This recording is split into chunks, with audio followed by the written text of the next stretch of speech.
Meu pai esqueceu de desligar o telefone. Foi assim que tudo começou. Ele disse que ia ver uma pasta na garagem e depois desligaria. Mas não desligou. Eu tinha ligado para falar sobre os documentos do carro, nada importante. Mais uma coisa que eu resolvia por ele, como sempre. Deixei o telefone na mesa. No começo, ficou tudo em silêncio. Depois ouvi passos. O sofá fez barulho. E então ele falou, com a voz calma, como se não fosse nada demais. Ela é um fardo. Uma decepção. Nunca deveria ter nascido. Eu fiquei parada. Não me mexi. Já tinha escutado coisa parecida antes. Mas dessa vez doeu mais. Ele não estava bravo. Não estava gritando. Só, falando. Acho que conversava com minha mãe. Ou com ele mesmo. Tanto faz. As palavras caíram do mesmo jeito. Um fardo. Uma decepção. Há 6 anos eu pago as contas deles. Atrasos da casa, dívidas no cartão, luz, água, tudo. Sempre em silêncio, sem cobrar nada. Nenhum obrigado eu pedia. Até esse mês, eu ainda ia mandar os R$ 2.100 do seguro, já que meu pai não podia trabalhar por causa das costas. Mesmo assim, ele disse aquilo. Que eu era um erro. Algo que não devia ter acontecido. Eu não desliguei. Só deixei a ligação seguir. Eles nem perceberam que o telefone ainda estava ligado. Ouvi o barulho do micro-ondas. Risadas ao fundo. Como se nada tivesse acontecido. Como se não tivessem acabado de destruir sua própria filha. Quando a ligação caiu, eu não chorei.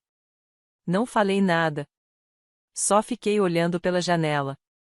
Não sei quanto tempo passei ali, parada. Quando tudo dentro da gente quebra, o tempo parece parar também. No dia seguinte, fui ao banco. Não era por vingança. Ainda não. Só fui ver como estavam as coisas. Minha casa valia $870.000. A hipoteca estava quase paga. Eu tinha opções. Poder quieto. Ninguém sabia disso além de mim. Falei com meu advogado. Perguntei sobre transferência, mudança de nome, sigilo. Nem me importei com quanto eu ia ganhar vendendo. Eu só fui fazendo. Cada passo como se estivesse montando uma máquina. Sabia que precisava terminar aquilo. E não contei para ninguém. Nem amigos, nem colegas. Muito menos minha família. Continuei agindo como sempre. Fui trabalhar. Cumprimentei os vizinhos. Mandei mensagem para os meus pais quando viajaram para a Europa, boa viagem. Aliás, fui eu que ajudei a pagar essa viagem, porque eles estavam com dívida da casa. Depois disso, arrumei minhas coisas. Vendi a casa. Transferi os documentos. Mudei tudo. E desapareci. Eles voltaram da Europa sorrindo. Até a hora que tentaram abrir a porta e viram que a chave não servia mais. A casa estava vazia. Na porta, um bilhete. Surpresa. Isso é o que um fardo pode fazer. Até que eles viram o bilhete na porta. Surpresa. Isso é o que um fardo pode fazer. Eu nem sempre achei que era importante. Isso veio depois. No começo, eu só era responsável. A que cuidava de tudo. A que resolvia os problemas. A filha atenta, que nunca esquecia uma conta, um aniversário, um compromisso. Que seguia a vida em silêncio, trabalhava bem, ganhava seu dinheiro, e não pedia nada. Achei que isso bastava. Eles nunca pediram muita coisa. Pelo menos, não diretamente. Começou com coisas pequenas, tipo: as costas do seu pai estão doendo de novo. Você conseguiu pagar a conta de água?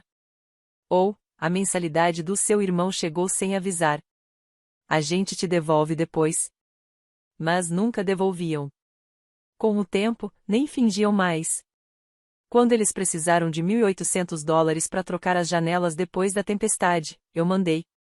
Quando o carro quebrou e ligaram em pânico da estrada, eu paguei o conserto. Quando os impostos da casa estavam atrasados e minha mãe chorou no telefone, transferiu o dinheiro no mesmo dia. Sem perguntar nada. Sem reclamar. Só ajudava. Depois vieram as contas conjuntas. Um cartão da família, só para emergências. Meu nome na hipoteca da casa, só por um tempo, para facilitar o refinanciamento. Foi aí que percebi que minha pontuação de crédito estava caindo. Aos poucos, como um roxo se espalhando devagar na pele. Teve uma vez que questionei uma compra estranha numa loja de móveis de luxo. Meu pai riu. A gente achou que você não ia se importar. Você nem gasta com você mesma mesmo. Minha mãe só disse. É pra casa. A casa é sua também. Tecnicamente. Quando meu tio fez uma cirurgia, me mandaram metade da conta do hospital. Ninguém pediu. Só mandaram. Já esperando que eu fosse pagar. E eu paguei. Quando minha irmã ia casar e precisaram pagar o lugar da festa, me disseram que era um presente de família seu. Nem perguntaram.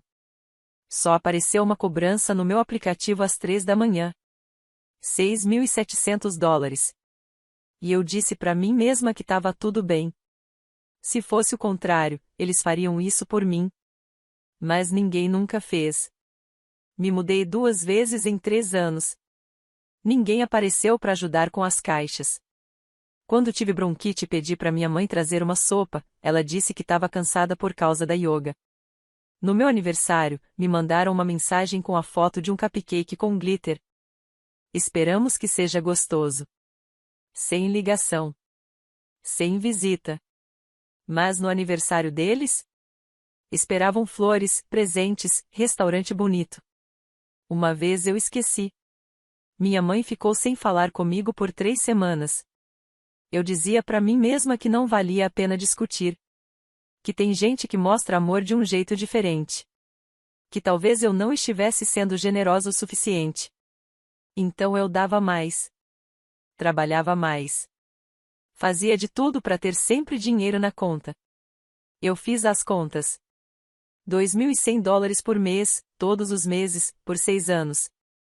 $151.200. Mas eu nem pensava assim. Não até aquela ligação. Ela é um fardo. Não esquecida. Não ignorada. Um fardo. Um peso. Algo que atrapalhava a vida deles só por existir. Fiquei repetindo isso todas as noites daquela semana. Eu conseguia ouvir o barulho da xícara de café dele, o som do jornal sendo virado, o suspiro da minha mãe quando ela concordou. A gente devia ter mandado ela embora quando fez 18. Eles estavam lá, planejando a viagem para a Europa, enquanto eu estava no apartamento alugado que paguei à vista só para conseguir transferir a escritura da casa sem dor de cabeça. Guardei todos os e-mails do corretor, todas as confirmações, todos os prints. A casa que eu comprei, a casa dos meus sonhos, agora estava vazia. Doei todos os móveis. Cancelei todas as contas. Tirei meu nome de tudo. Cada coisa foi desligada, uma por uma.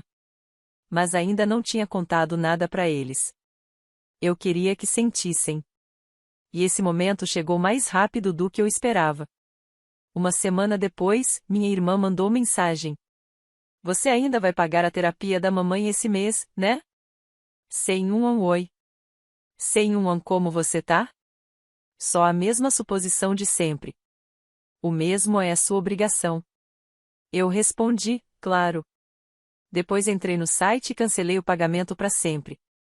No fim de semana, eles postaram fotos em Paris. Meu pai sorrindo embaixo da Torre Eiffel. Minha mãe com uma boina, segurando uma taça de vinho. Legenda, ainda vivendo o sonho. Assisti o vídeo 2 vezes. Vi o brilho do anel na mão da minha mãe.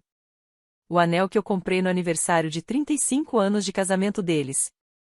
Eles nunca disseram obrigado. Usavam como se fosse deles desde sempre. Saí da conta. Nunca mais olhei. A transferência final já tinha sido feita. Os novos donos da minha casa já tinham a chave.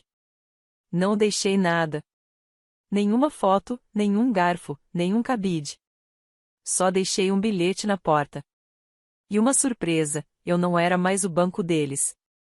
Eu não era mais quem resolvia tudo. Na verdade, eu nem era parte da família. Eu era a tempestade que eles nunca viram chegando. Eles voltaram da Europa numa quinta-feira. Eu sabia a data certinha. Tava acompanhando o voo deles como quem observa uma tempestade se aproximando. Não com medo. Com calma. Com precisão. A última postagem deles no Instagram foi um bumerangue das taças de vinho brindando debaixo de um lustre de vidro. Minha mãe escreveu na legenda: família em primeiro lugar. Sempre. Eu nem tremi. A casa já não existia mais para eles. Mas eles ainda não sabiam disso. Desembarcaram sorrindo, bronzeados, puxando as malas iguais pelo aeroporto. Achando que tudo ainda estava como antes. Que eu ainda estava lá, do jeito que deixaram. Calma, leal, prestativa. Devem ter achado que iam chegar em casa, entrar na garagem, sair do Uber e retomar a vida que eu banquei por 6 anos. Mas a garagem estava vazia. Sem carro. Sem luz. E quando tentaram abrir a porta com a chave? Ela não entrou. Na minha cabeça, imaginei tudo. Meu pai franzindo a testa para a fechadura, tentando girar a chave como se fosse mudar alguma coisa. Minha mãe tentando a dela logo depois. E os dois ali, parados, em silêncio. Esperando que alguma coisa fizesse sentido. Até que viram o bilhete colado na porta. Amarelo, simples, barato. Escrito com caneta preta. Letras fortes. Surpresa. Isso é o que um fardo pode fazer. Não deixei meu nome. Não precisava. A caixa de correio já tinha sido retirada. O alarme? Desligado. As contas de água, luz e tudo mais transferidas. Avisei a empresa da mudança. As fotos da família, que ficavam no corredor, sumiram. Aquelas que comprei no Natal passado? Doei. Aquela frase de enfeite na parede? Lar é onde está o coração. Foi pro lixo. A casa estava limpa. Vazia. Fria. Como se nunca tivessem vivido ali. Como se eu tivesse limpado tudo. Todo o conforto, toda a história. Enquanto eles estavam lá fora, bebendo vinho caro e se achando reis na Europa. Mas isso não foi vingança. Vingança envolve emoção. E eu não sentia mais nada. Fiz tudo isso porque finalmente entendi. Clareza. Eu não queria machucar. Só estava fechando um capítulo. Um capítulo que, na real, já tinha acabado faz tempo. Eles ligaram, claro. Muitas vezes. Primeiro com confusão. Ei, estamos trancados do lado de fora. Você pode ligar para a empresa do alarme? Mudaram o código da garagem? Depois, com desespero. Cadê os móveis? Por que o Wi-Fi caiu? Por que seu número tá fora do ar? Eu não respondi. Meia-noite chegou, e eles já tinham ligado para todo mundo da família. Acharam que tinha sido um engano. Um roubo. Ou até uma pegadinha. Aí minha mãe ligou para aquele número do meu trabalho. Aquele que ninguém usa. Deixou uma mensagem de voz com aquela voz de quando algo sério acontece. Por favor, diz o que tá acontecendo. Estamos num hotel. A casa tá vazia. O vizinho falou que viu um caminhão de mudança semana passada. Foi você? Aconteceu alguma coisa? Sim. Aconteceu. Eu escutei a mensagem. Guardei. Às vezes eu ainda escuto. Não por prazer. Não tem alegria nenhuma nisso. Mas serve de lembrete. Mesmo depois de me chamar de fardo. Mesmo depois de tirar meu dinheiro. Me esquecerem em todos os momentos importantes. Ainda esperavam que eu ajudasse. Foi aí que caiu a ficha. Foi isso que me acordou. Foi nesse momento que tudo começou a fazer sentido. Eu percebi, eles nunca iam mudar. Não importava o quanto eu ajudasse. Quantas contas eu pagasse. Quantos aniversários eu lembrasse. Eu ia ser sempre a última opção. A útil. A descartável. Eles choraram mais alto quando o dinheiro sumiu. Não quando eu sumi. Dei para eles 6 anos da minha vida. 6 anos de silêncio, de apoio, de esforço. Em troca? Silêncio e cobrança. Fui tratada como um peso. Como um erro que sobreviveu. Então deixei para eles o que eles realmente mereciam. Nada. No dia seguinte, às 7h13 da manhã, tinha 42 chamadas perdidas no meu celular. Minha mãe deixou 3 mensagens de voz seguidas. Cada uma mais desesperada que a outra. A primeira, confusão. A segunda, pânico. A terceira, desespero total. A gente só quer conversar. Por favor, diz o que você fez. Eu não respondi. Em vez disso, entrei no último banco onde eles nem lembravam que eu ainda tinha acesso. A conta conjunta que criei só para emergências. Tinha $12.000 lá. A maior parte, meu dinheiro. Cliquei uma vez, transferi o dinheiro para uma conta privada, fechei tudo e fui embora. Depois, fui atrás do seguro da casa. A apólice ainda estava no meu nome. Eles nunca se deram ao trabalho de mudar isso, então eu cancelei. Avisei a seguradora que o imóvel tinha sido vendido. Pouco depois, recebi o e-mail de confirmação. Senti um alívio distante, como se mais um laço tivesse sido cortado. Menos uma mentira mantendo a gente ligado. Naquela tarde, meu pai me mandou um e-mail. Um texto longo, triste, sem título. Umas 600 palavras, metade tentando se desculpar, metade pedindo ajuda. Ele disse que eu tinha entendido tudo errado. Que quando chamou alguém de fardo, não estava falando de mim, e sim da situação. E então perguntou se eu podia ao menos ajudar a achar um advogado. Para entender o que tinha acontecido com a casa. Disse que os novos donos tinham trocado as fechaduras ilegalmente. Quase ri. Ilegalmente? Eles nem sabiam que a casa já não estava mais no nome deles fazia mais de um ano. Eu tinha passado o imóvel para um fundo fiduciário. Criado com meu contador. Esse fundo era dono da empresa, uma LLC, que vendeu a casa à vista. Tudo em camadas, tudo legal. Feito para ser seguro. Intocável. Eles não estavam só trancados fora de casa. Eles estavam fora da minha vida. No terceiro dia, minha irmã resolveu se meter. A mesma que mandava prints da cobrança do app de pagamento dizendo: "Você pagou, né?" Como se fosse brincadeira. Ela mandou mensagem: "Você vai mesmo fazer isso com a mamãe e o papai? Depois de tudo que eles fizeram por você?" Li 2 vezes. Tudo que eles fizeram. Essa frase ficou na minha cabeça, igual barulho de TV sem sinal. Ela estava falando dos jantares que me deixaram de fora. Das viagens que eu paguei, mas vi só pelas fotos. Das sessões de terapia que fiz para minha mãe superaram o estresse de eu existir. Ela quis dizer tudo isso. Todo o abandono. Toda a exploração.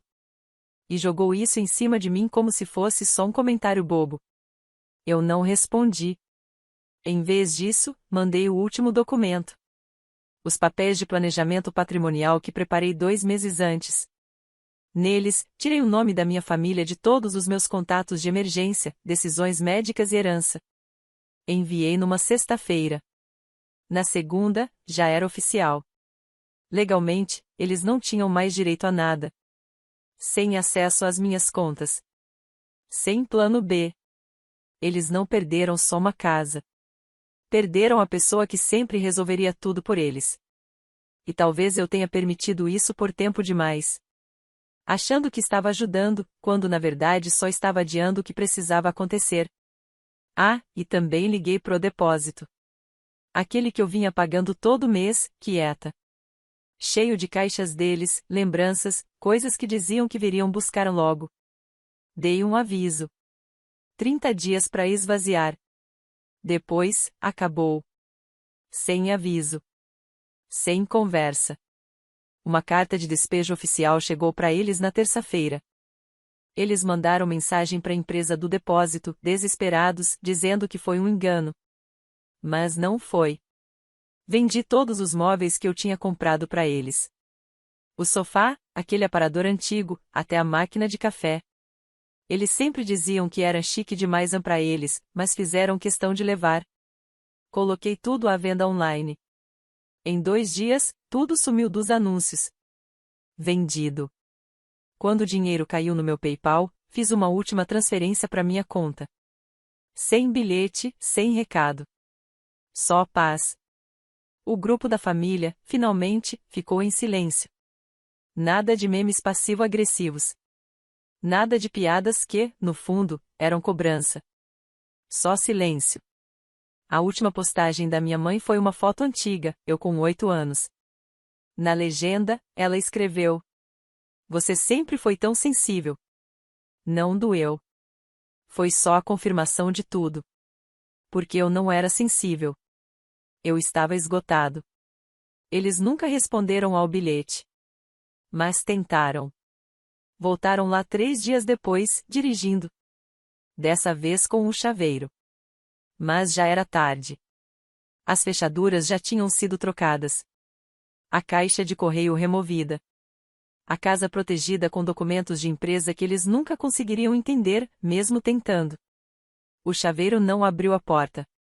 Disse que a escritura não estava no nome deles. Eles foram embora, quietos. E eu vi tudo acontecer. Não de longe, não pela internet. Eu estava a 2 quadras, parado num carro que eles não reconheceram, debaixo de uma árvore seca. Vi meus pais descerem do Uber com aquele ar de quem acha que o mundo ainda gira em volta deles. Meu pai parecia menor.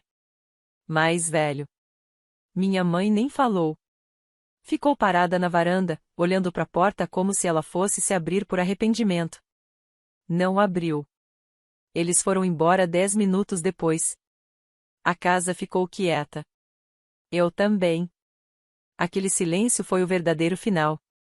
Sem briga, sem gritaria, sem discursos de perdão. Só a certeza de que eles tinham perdido acesso à única pessoa que segurava tudo de pé. Eles não choraram por minha causa. Choraram porque o dinheiro acabou. Choraram porque a rede de segurança foi cortada e queimada. E para ser justo, essa rede era real. Fui eu que construí. Por cuidado. Mas cuidado sem respeito desmorona. Eles choraram porque o plano B sumiu. E o Anfardo era o único que tinha um plano. E eu fiz questão de que eles sentissem cada pedacinho da minha ausência. Apaguei todos os grupos da família. Todos. Saí de todos os grupos. Deixei os álbuns de fotos compartilhados. Deletei meu nome dos calendários do Google. Aqueles que usavam para marcar feriados onde eu nunca era convidado. Não deixei recado. Só o silêncio. Alguns dias depois, recebi uma carta. Não era escrita à mão, nem assinada. Só uma folha impressa, dobrada, de algum advogado aleatório. Falava de mal-entendidos e impossíveis esclarecimentos sobre herança. Nem abri. Joguei direto no triturador. Voltei pro meu chá. 2 dias depois, um vizinho antigo mandou mensagem. Seus pais voltaram aqui. Pareciam perdidos.